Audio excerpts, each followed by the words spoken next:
Thanks for joining. So as Jan was saying, my name is Katie Kirkwood, and alongside Luke Reaper, I work on the quantitative research. So this is now the 5th iteration of that quantitative piece.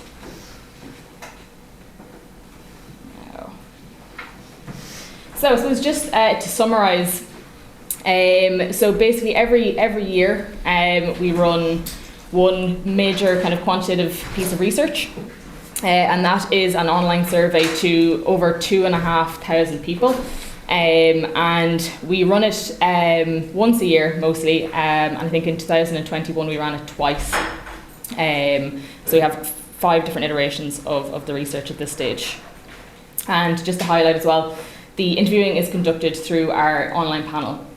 So we have a panel of about 40,000 people from that we take, and we get their opinions from that. So I suppose just to start off with the segments. So I'm sure people are familiar with this across the different previous years, but I suppose just to highlight a couple of key things. So as you can see at the top, we have the more highly engaged individuals, global citizens. So I suppose realistically across all of these different segments, there's been minimal changes, with the exception of, I suppose, the less engaged.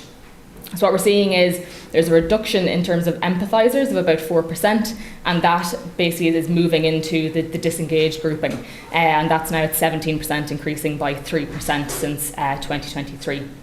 And in terms of kind of general changes, I suppose what we're seeing is there's less differentiation between class. So especially say in the disengaged grouping, we're seeing less sort of working class than we saw in 2023. So just interesting to note that moving forward. And I suppose just in terms of the overseas development aid, I suppose when we're looking at, generally speaking, the entire sample of the 2,500 people, we're seeing that, I suppose, the levels of concern around poverty in developing countries, it's remaining high, but we are seeing that that's sort of stagnating, or in some ways declining, really. When we look at comparisons to the February 2021, we're seeing that we have a concern decrease of about 8 percentage points across that.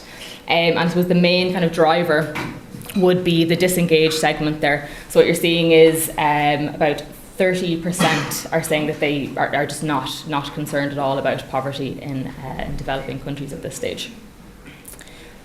And then moving on then to, I suppose, the importance of the Irish government providing overseas development aid. Again, we're seeing a slight stagnation here.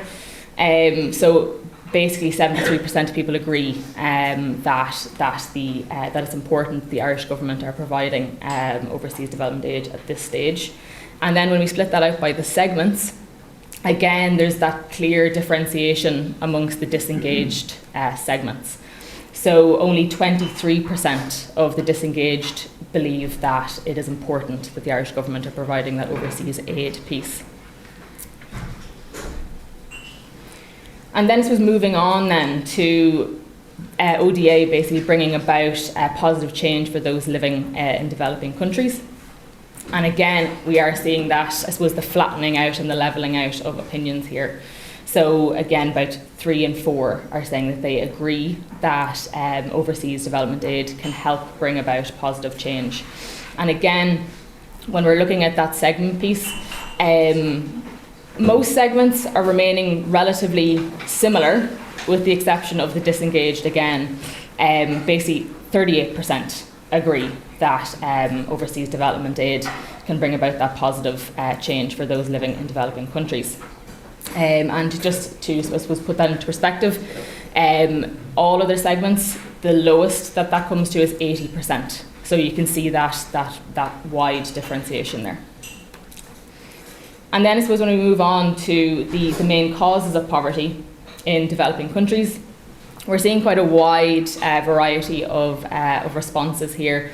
But in saying that, the top three still remain the same. So government and private sector corruption in those countries is the number 1, followed by war and conflict, and then government inefficiency or incompetence.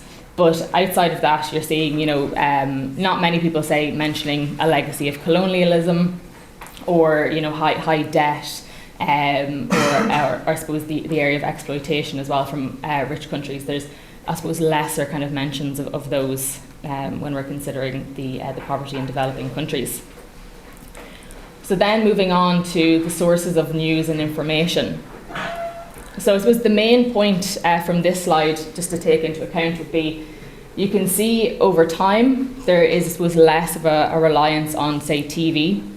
There's less of a reliance on radio, and we're seeing that increase in, say, the social media aspect and the podcasts as well. So realistically, what this is saying is that a multi-pronged communications approach is needed. You know, realistically, I suppose, to get across to all segments, a multi-channel approach will be needed. So, for example, in terms of your key segments, in terms of global citizens, they're relying on the likes of podcasts a little bit more and that sort of area of social media.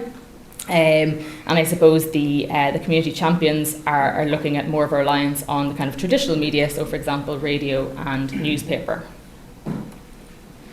And then I suppose just to highlight the insular sort of underlying atmosphere at the moment that I suppose growing.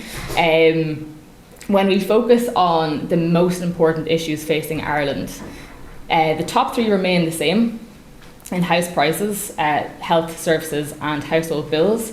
But I suppose if you look down at the fifth line there on immigration, what we've seen is since last year that has essentially doubled. So we're now at 29% that are citing that in the top three.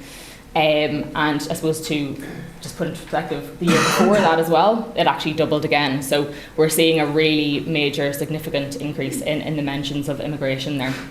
And I suppose as well, just to highlight that it's also an area of personal concern for many. So immigration is actually topping the list of personal concerns.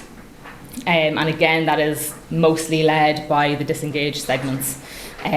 So for example, that has jumped from, when we focus on the area of issues facing Ireland, I suppose what we're seeing is that has increased among the disengaged grouping from 33% in 2023 to 48%. So half are now citing that in their top three issues for Ireland. So then just to highlight some key takeouts then. So number one, concerns around poverty in developing countries and perceived importance of overseas development aid, they're stagnating, they're levelling out at this stage, with a little bit of a reduction, you could say, in some areas as well.